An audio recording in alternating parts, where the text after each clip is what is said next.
well, I got to shout out Dose of Dion, man, because it was actually the first time I went live on YouTube. And, guys don't know Dose of Dion. He put out a lot of good content for the Detroit Lions. What is up, everybody? Welcome back to another video. In today's video, we are here with my first mock draft of the 2021 NFL offseason. I don't know if it's technically the offseason. It's the playoffs right now. But this is my first mock draft, so this is my 1.0 version. And I'm kind of liking how the draft turned out. I've been working on this for a while now, and I like how my first draft turned out. Now, there's a lot of things that are going to happen between now and the draft, of course. There's going to be free agencies. There's going to be a lot of head coaching hires, GM hires. It's going to change a lot of things on what teams are looking for. But a lot of people are doing mock drafts now. People like mock drafts, man. And mock drafts are fun to do. Also, it's never a bad thing to learn about some of the candidates out there. So we're going to have some fun with it. We're going to do a little bit of a mock draft today. Comment down below your favorite team and who I selected. Well, you know who I selected, but who you would have selected instead. I'm going to make this draft kind of interesting. I'm going to try to reach on certain picks because the NFL draft is crazy. I'm going to make certain picks that are probably going to make you like, whoa, that's crazy. But I'm also going to try to keep it to what I actually believe could happen. So this is more of a predictive draft with some surprises. There are no trades. The real reason is I don't have the premium membership. I was going to lie and say, well, I want to keep it simple. But no, I don't have the membership. I'm going to get the membership again. But no trades in this draft, okay? And I definitely think there could be trades because I think there's certain teams on here that would like to trade back. And I also think with the quarterback class, there are certain teams that would definitely like to trade up. So let's just dive right into it. Let's start off with the Jacksonville Jaguars. And again, this one is going to start off pretty simple. We're going to go with the obvious pick at number 1 is Penei Sewell. Penei Sewell, the reason I'm going Penei Sewell is because he's the best. You all thought, You didn't think. All right, I'm going Trevor Lawrence. Trevor Lawrence, I don't really need to waste time explaining this. There's 31 other picks that I can explain. I'm not going to explain the Trevor Lawrence one. If you are a Jacksonville fan, Jacksonville Jaguars fan, you know why you're getting Lawrence. All right, if you're not a Jaguars fan, you know why they're taking Trevor Lawrence. All right, this is the top quarterback in the draft, and everybody kind of knows that he's going to be in Jacksonville. So, Trevor Lawrence, you're going to Jacksonville. I'm just saying. All right, on to the number 2 pick now, unless some crazy trade happens, which usually doesn't happen. So, I got Trevor Lawrence. On to the second pick of the draft, we have the New York Jets. Now, you could say this is where the draft starts, and some people believe that there is a scenario where they do keep Sam Darnold. And actually, the first couple of mock drafts I ever did this year, off camera, I had them not going quarterback. But as I thought about it more and more, I think they're going to take quarterback number 2. You're sitting at number 2 in the draft. And I may not love this quarterback personally, but I think for the Jets, this is what they're going to do. So the college football playoff just ended. I think especially with that semifinals performance from Justin Fields, playing through the injury, putting up the numbers he did, I definitely think he's going to be the second quarterback taken off the board. Does that mean I would take him number 2? Not necessarily, but I do believe that's what the New York Jets are going to do here. And I think the Jets are going to take their quarterback. I think, they're looking for a new head coach. I thought it was going to be Robert Saleh. Maybe not. Is it going to be Urban Meyer? I mean, there was some talk with that, right? Or was that Jacksonville? I don't know. Either way, probably going to be a new stuff going on with New York Jets. So I think they're going to start with a quarterback, and that's going to be Justin Fields, number 2. At the number 3 pick, to me, this one's kind of simple. I think this one, a lot of people are kind of mocking this. Maybe the Dolphins look to trade back. Maybe they go with a weapon. Maybe they go with a Devontae Smith to, pair him up with Tua Tagovailoa. Maybe. But I don't see that happening. Look, Tua Tagovailoa, they believe is their future. All right, now I didn't love Tua coming out of last year's draft, but I believe they believe it's their future, and you got to protect your future. You got to protect your franchise. Even if you didn't have the injury history, you got to protect it. But he does have the injury history. So for me, I'm getting the best tackle available. I'm getting Penei Sewell. I'll figure it out in the offensive line, and I'm taking care of my quarterback for the future. So Penei Sewell, he's going to the Dolphins at 3. But here's where I think the draft really starts, and it's with the Atlanta Falcons. They could definitely take someone to help them right now. They could definitely do that. There's some solid defensive players out there. Edge, linebacker, right? There's Micah Parsons. I think he could be an option here. But to me, I'm going to go with the quarterback. See, I think Matt Ryan's the immediate quarterback, right? But for the future, for beyond, you're talking new front office, new management, they're in a position where I could definitely see them take quarterback sitting at number 4. And this is a pretty high pick for the Atlanta Falcons, recently, I think. So for them, I think they're going to take the quarterback. I think it's going to be Zach Wilson out of BYU because he's available, and they snagged the quarterback. Now, number 5, this is where it gets interesting because I would have really threw a curveball at you because a lot of times I had a tackle going at this pick. I know not many tackles out there people think are that great. For me, now, hey, let me say this right now. If I pronounce someone's name wrong, my bad. I don't listen to the announcer, so I don't know how to pronounce everybody's name, but I do watch the film on them. So Christian Darrisaw, I believe, is the second best tackle probably in this draft. I believe he's the second best tackle out of Virginia Tech. I really like what he can do. Yeah, he can add some bend to his game, but he's powerful. He can pass block. He can run block. I like what he can do. He's pretty athletic. So I sometimes had them taking Christian Darrisaw, but I decided number 5, I think they're probably just going to go with talent. I think they're going to take best available, and they might think that's Devontae Smith, but I think the Burrow thing going on there, I got Jamar Chase. I think it's going to be Jamar Chase who goes number 5. But that doesn't mean the Eagles won't take the Heisman. See, sitting at number 6, we have Philadelphia. Now, Philadelphia could go a few ways with this. Cornerback, you can get someone Darius Slay. You can put some out there. you could use that, right? They've had some secondary issues for a little while now. They could get some help there, definitely. It says tight end. Maybe you grab a Kyle Pitts, right? Tight end / wide receiver. Kyle Pitts is an absolute stud. Maybe you go Micah Parsons, but we know historically the Philadelphia and linebackers isn't like a lot. So for me, I'm going to take the Heisman here. I think they grab the Heisman. Look, their last couple of wide receiver picks haven't been the best. So I think they're going to take who they believe is the best receiver available here, the guy that just balled out.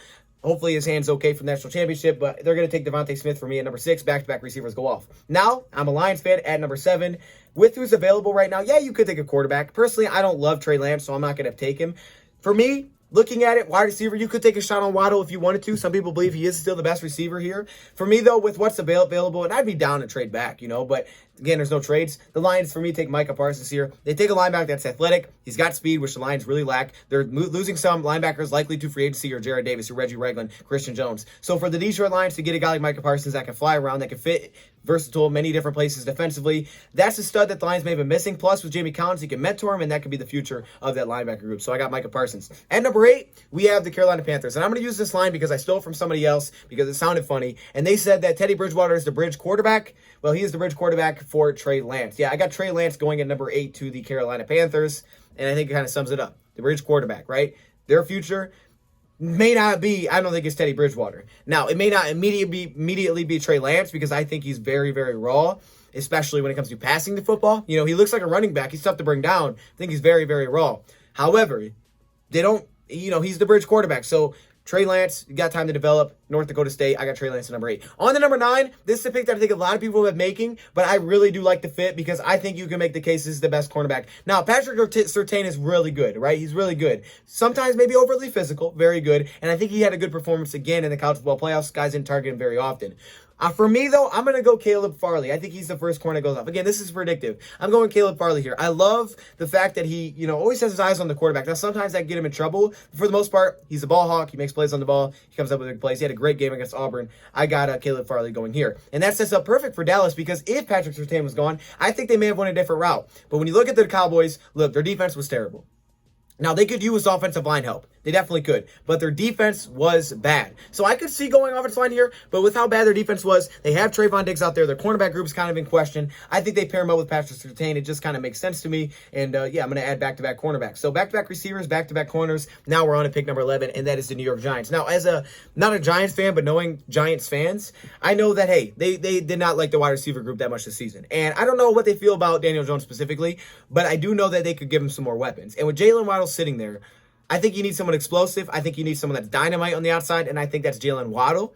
And I think that really helps their offense. I think it's going to help open it up. They could use some wide receiver help desperately. And I think Jalen Waddle still being here is a great pick. I also did consider Kyle Pitts a lot because I was thinking, quarterback's best friend a lot of times is the tight end. But Pitts, kind of a wide receiver as well. I'm going to go with Jalen Waddle here. I think they take the top receiver. So 3 receivers already off the board, right? 3 receivers already off in the top 11.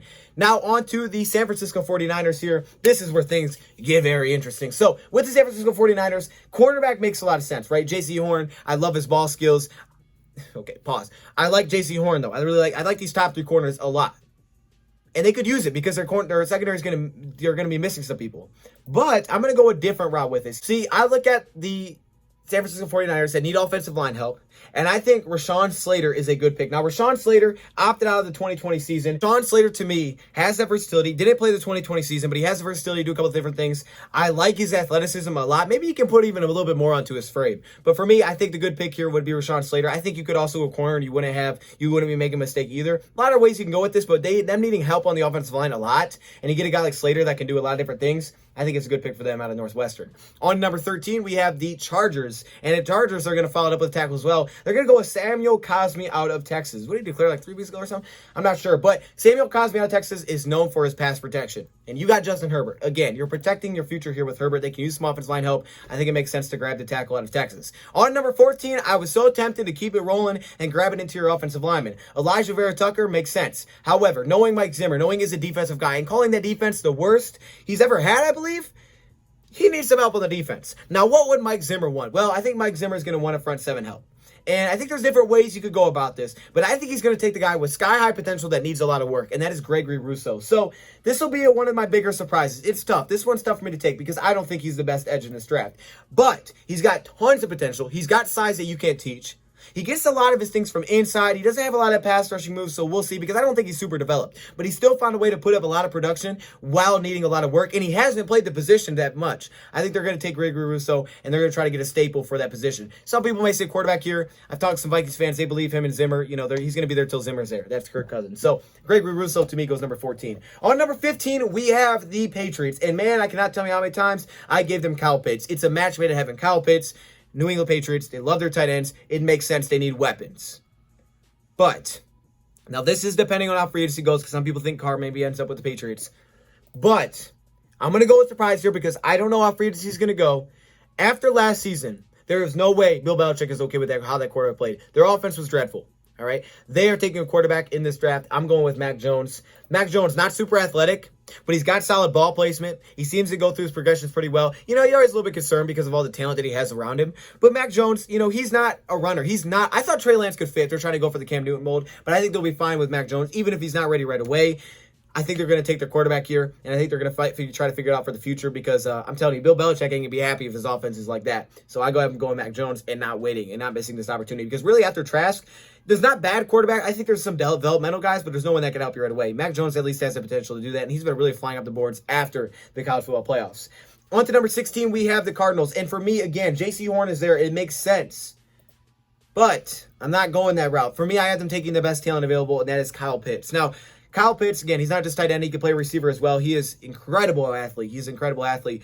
And when you look at having a young quarterback, some of the weapons that they have there, you get a guy like Kyle Pitts, and the offense seems to sputter a little bit, you know? And I think you just get another weapon. This is taking the best player available, no question. And again, the quarterback's best friend can be a tight end. It can be. But his ability to play receiver as well with DeAndre Hopkins, they already got some weapons there offensively. I think you add another one here.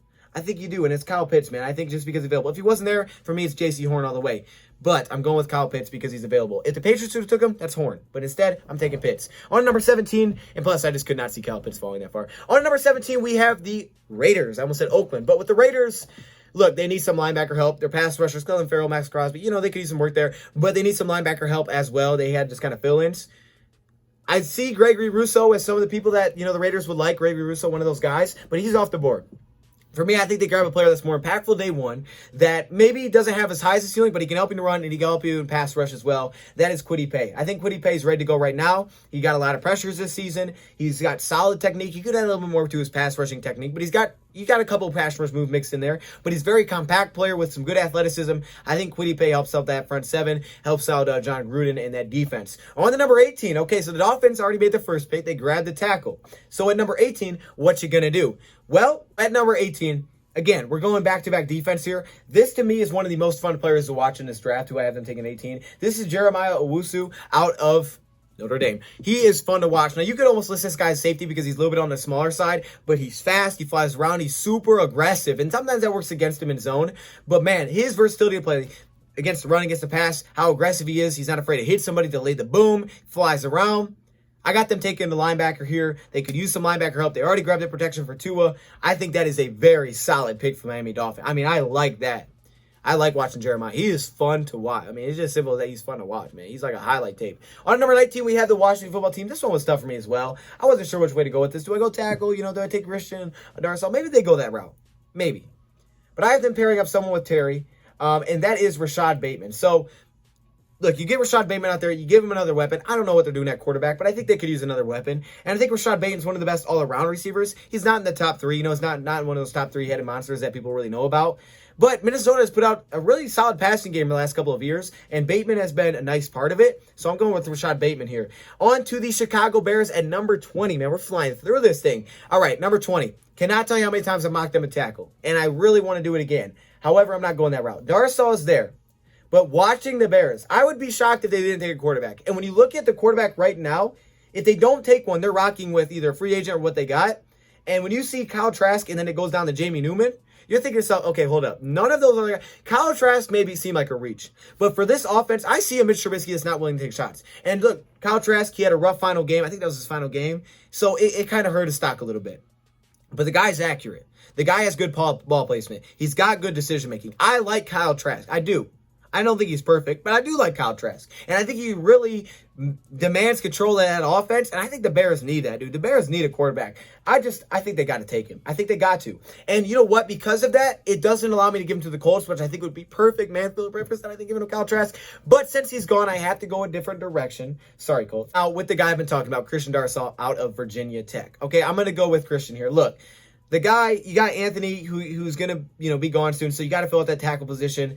I think, it's almost best player available a little bit here. Maybe you jump on a corner, maybe you grab a weapon, but I think Darrisaw's solid, a really good offensive lineman. Like I said, I think he could be the second best offensive tackle in this draft behind Sewell. So I'm going to go with Christian Darrisaw from Virginia Tech. He slides over to Indianapolis. And number 22, man, this seemed to be a perfect scheme fit. Joseph Osai could go here, but man, this seems a perfect scheme fit for them. Azeez Ojulari, edge out of Georgia. It seems just like a perfect match for them. He's available at 22. I expect him to be available at 22. Everybody, it's like the consensus. The thought is that he's going to be their 22 pick. So I have Azeez going there. Don't know if he's the best available right now at edge, but he did a lot of things. He did a lot of work for Georgia, so I have him going at 22. On number 23, we have the Jets. Once again, welcome back, Jets. How you doing? For the Jets, you look at their team and say, okay, there's a lot of plays they feel like here. They could add a weapon for Justin Fields. Maybe they give him a Chris Olave. I don't know. Maybe. No. For me, I have them going with a running back. Look, you look at the Jets, man. Their running back group. What is that? I like Ty Johnson as a Lions fan, but what is that? Frank Gore's 37? You got to have a running back, and I think Justin Fields would be definitely okay. Maybe he doesn't love Clemson. You just beat him though. Maybe he doesn't love Clemson. But I think he'll love that running back, Travis Etienne, in the backfield. I think he could be okay with that. And they need an explosive playmakers. So for them to get two explosive playmakers in this first round, I think will bring a lot of excitement to the Jets. I think that definitely need it. Now, if they go Robert Saleh, which he left without a deal, then maybe they'll go more defense. But I have them going as Travis Etienne. And now the Steelers are loving it. They're like, wait a minute, you took Etienne? We're taking the best running back in the draft. That's Najee Harris. They don't know what's going on there with Connor. Benny Snell's the only other running back. You go with Najee Harris. Well, that'd be a nice duo. All right, you give him a really good running back. I don't know what's going on with Ben, but if you could run the ball, you can help out your quarterback. And Najee Harris, to me, is the best running back in this draft class. He's incredible.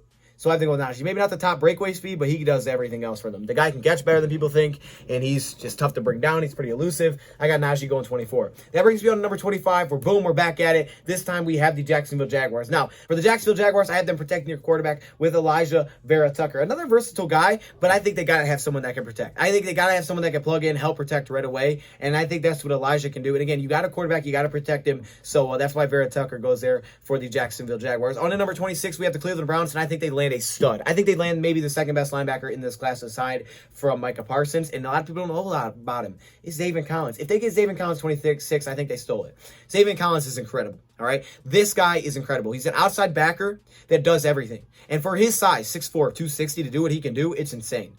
I love me some Zaven Collins, all right? So he has to go here. The Browns are getting a nice pick. They could use some help here for sure. They got the Mac Wilsons. They maybe could use some pass rushers, but I think Zaven Collins can do it all, and I think his size is great. So I got Zaven to Cleveland. I think that is a steal. On to number 27, we have the Tampa Bay Buccaneers. And, look, they need an edge. You got Todd Bowles, assuming he stays there. You got guys that like to get after the quarterback. You could use it. You got some age issues, Shaq Barrett. You could use some more pass rushers. You're never going to have enough pass rushers. And for Tampa Bay, sitting here at 27, liking what they're seeing on the board with Joseph Osai out of Texas. I like that pick as well. I think he's a solid all-around player. Not the same size as Zaven, but I like Joseph Osai for that defense and Todd Bowles. He goes 27. Number 28, we have the Baltimore Ravens. And for Baltimore, can't exactly what I remember to do. Oh, yeah, for Baltimore, I forgot for a second. For the Baltimore Ravens, the offensive line, again, they could use some help. And I'm never afraid to go offensive lineman because I think offensive linemen go quick because you need them.